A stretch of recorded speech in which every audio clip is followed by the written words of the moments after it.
Hi boys and girls, so this is the video for page 56 in your Explorer's book, and it's talking about how does a sunflower grow. So you'll remember, boys and girls, before we finished up school, how we were doing our little group projects on the life cycles of different animals and creatures and flowers, and each group chose a different topic or a different animal or creature or seed to study their life cycle. And one group actually chose to do the life cycle of a sunflower, so they're going to know lots and lots about this page before we even start. And I remember that they had a lovely idea of they actually stuck the sunflower seeds onto their projects. That was a lovely idea. So boys and girls, you are well used of life cycles, and you'll know by now that whatever the life cycle starts with, whether it's a seed or a tiny little creature, it becomes bigger and older and it goes around, and then that creature will reproduce or the seed will scatter, and it'll be back to the start, back to the tiny seed, back to the tiny little creature, back to the tiny little egg, and it'll go around again. A life cycle is constantly going around, going back to where it started and then starting again.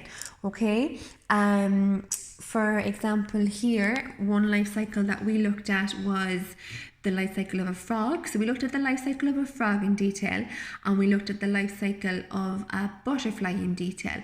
And people also chose, one group chose the butterfly to do as their project, and one group chose the frog as well. So they're going to know about this. But just to have a look at another version of a life cycle, here we can see, and you know this already, the life cycle starts off with the frog spawn being laid. The frog spawn then turns into a tadpole. The tadpole grows its legs, the tadpole becomes a young frog, then it grows into an adult frog, and then that adult frog lays the frog spawn again, and then the life cycle begins again. Okay, and then it goes around again, and it starts again, and it goes around again, and it starts again. Okay, so this page is looking at the life cycle of a sunflower. Now, sunflowers are these beautiful flowers here, and they grow to be really tall. They're the lovely they have the black middle to them and the lovely yellow petals, and they have the really long stem, the really long stalk on the sunflower. They grow to be really tall. They're really fast growing as well, so they grow tall very fast, and they can grow to be about 3 meters, I think, is how tall they generally grow, how most of them grow. Excuse me. So if you think of 3 meters, like our school desks are just over 1 meter, so that would be like stacking 3 desks on top of each other. They go very tall very quickly.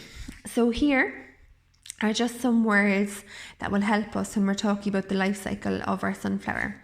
So we have the word roots, and when we've spoken about roots before when we were talking about trees, and we said that the roots of a tree and the roots of a flower, they're kind of like the anchor into the ground that keeps them in place. You know, you can imagine the roots kind of going down into the ground. They're like an anchor, and they're also like straws, we were saying, drinking up the moisture and drinking up the water from the soil and from the ground.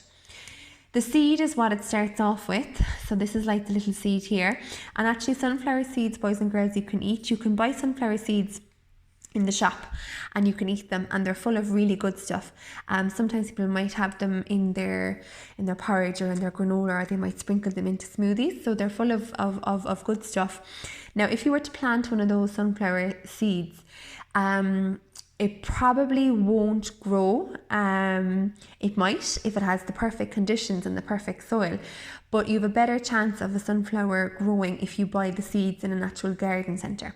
Okay, because they've been kind of specially looked after to make sure that they're good strong seeds, that when you plant them that they'll grow. Okay, and the seeds then are scattered. We were saying that seeds can be scattered they can be blown by the wind, or animals can carry them. The shoot then is the bit that's grown up from the ground, so it's kind of shooting up. You imagine the word shooting up. The bud is what it kind of grows inside in, and we'll see more of this in a minute. Seeds fall and bloom. So bloom is when the flower opens up like this, you know, it opens up good and wide like that, okay? A lot of flowers, at night time, you'll see that they actually close up. Sorry, the focus has kind of gone a bit funny in the camera there now. They close up at night time, and then they, like this would actually close in, that you'd see the yellow flowers closing in like that. And they open up then again in the morning time, and they open up to the sun, okay? So what you have to do here is you have to label each one, okay? So it tells you what's happening in each picture, in each stage of the life cycle, and you have to label it using these words up here. And it's actually very easy because there's clues in each sentence, in each box about what the word is going to be. So the first one is the seed is in the soil. So that's going to be very easy which one that is up here. Okay, the seed, you're going to try and find the word seed up here because that's a picture of the seed, and it's telling us that it's in the soil. Here, roots grow, and you can see the roots kind of coming out of the seed, the back of the seed there. Again, sorry boys and girls, the focus is kind of a bit funny. To me, that looks a little bit like the tadpoles that we were learning about. So the roots are growing out of it, and it's going down into the soil, and it's looking for the water and the minerals. Okay, so the minerals are kind of like the, say, vitamins that we need in our diets, like our vitamin C or vitamin A or vitamin B, all those vitamins that we need. Plants need minerals. They don't just need water, they also need minerals to make them strong and to grow really well. Okay, so you need to find which word is going to go with that. And again, if you read through it, you're going to find there's a clue in it. It tells you pretty much what the word is going to be up there. The next one, the arrow is going down to this one, is shoot grows up above the soil and reaches for the sun.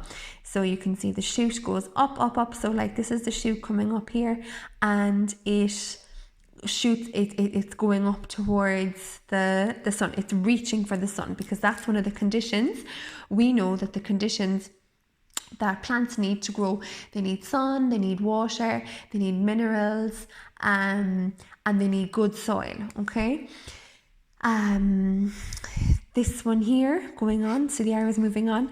The shoot grows into a stem with leaves and a bud. So you can see the leaves here, and then this is the bud here. This is kind of like what you'd see at nighttime in sunflowers when the bud closes in and the flowers in the middle. This is like the protective layer on the outside and the flowers on the inside there. Okay, so which word up here is going to go with that? The next one on then, the next arrow one, the bud blooms into a lovely flower. So bloom is a lovely word. It's like when the flower opens up and it's at its prettiest and it's at its loveliest, and it's lovely and colourful. Okay, so the bud blooms into a flower, and then all flowers wilt after a while. You'll notice that if you buy flowers in the shop, a bunch of flowers, a bouquet of flowers, they wilt very quickly because they've been cut. They're obviously not attached to the ground or to the plant anymore. So they only last for so long, and they'll wilt very, very quickly. So they might last a week or 2 weeks depending. But flowers in the wild, they wilt as well. So, flowers will only, most flowers are only kind of around really during the spring and summer. Some flowers and some plants have their flowers through the winter as well, but most of them only have them during the spring and the summer months. Okay, so May, June, July, August is when we see the most flowers, and once you come into autumn and into winter time, you'll see flowers wilting like this, and as they wilt, the seeds drop down to the ground, and then they're scattered by the wind or different animals or different creatures, and then the seed lands in the soil. You have to pick which word goes with this. Okay, and then the seeds land into the soil in its new place, and hopefully, if all the conditions are right, so if it has lovely sunny area, lovely soil that's full of water and minerals, and it has lots of heat and all the different conditions that it needs, it'll start the life cycle again. Now, very often seeds land in a place where they won't grow. So like if a seed landed in a place where it was very shady and it didn't get much sun at all, it might not grow. If it landed on concrete, it's not going to grow because it can't grow down the seed can't go down into the ground because the concrete is blocking it. Okay, so if it landed into soil that was very, very hard, like not much water in it, not much minerals in it, it's not going to grow. Okay, so there's just because a seed lands somewhere doesn't mean that it's going to grow.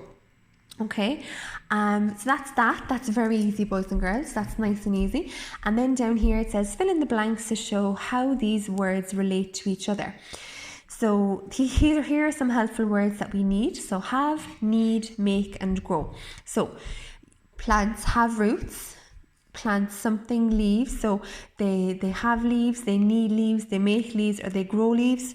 Roots, something water, so roots need water, they make water, they grow water. Which one will work best?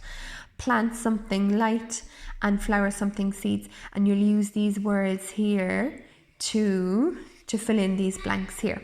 Okay, and then it says here, do you think all plants have the same life cycle? Why do you think that, or why do you not think that? Do you think there might be something that might change the life cycle of a plant? What do you think? And then down here it says the world record for the tallest sunflower is 9.17 meters. So I want you to imagine that, boys and girls, that is 9 of our school desks on top of each other. So 9 lengthways going up on top of each other, 9 up high. So that's very, very, very, very, very, very high. So that's the world record, and you'll see that inside the Guinness World Book of Records. So boys and girls, that's all you have to do for this page. That's page 56. And what we'll be doing tomorrow is a work page based on this. Okay, so I want you to read back over it, fill in the missing words here, and then use these words here to help you with this section here. Okay, best of luck, boys and girls. Well done.